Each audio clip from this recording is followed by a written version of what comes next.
My name is Miss Yost, and I try to make math content that kids relate to. Today, we're going to use Steve as a tool to help us round. This is the free resource that I'm using today. It'll be linked in the comments. All right, let's start with a number like 634. And let's round this to the nearest hundred. When we round this to the nearest hundred, we're going to look at the hundred spot. But we need to realize that this is not a 6. That is actually a 600. And one bigger than 600 is 700.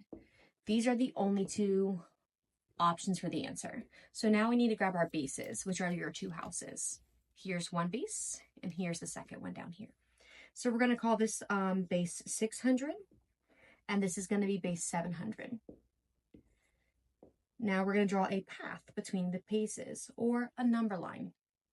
And we're going to count by tens to 600, from 600 to 700. So I like to say 60 tens and 70 tens because that makes more sense to me.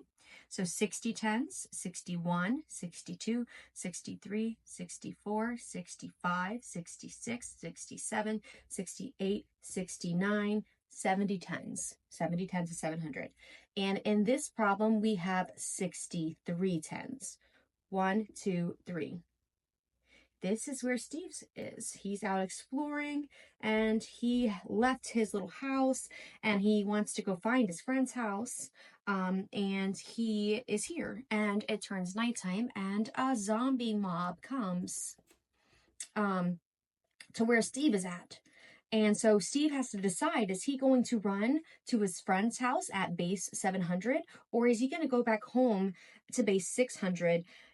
No, you cannot fight the zombies. That is not an option, okay? You actually have to choose. So you want to go to the one that is closest to you. So Steve is going to run to this base because it's 1, 2, and this one is 1, 2, 3, 4, 5, 6. So this is closer. So here goes Steve, and this would be the answer. To do this activity, you just erase and you can do whatever numbers you like. My students really like it. These simple little tools can create a concrete understanding of what the student is actually doing, which is choosing which number it's closest to, which base it's closest to. Give it a try.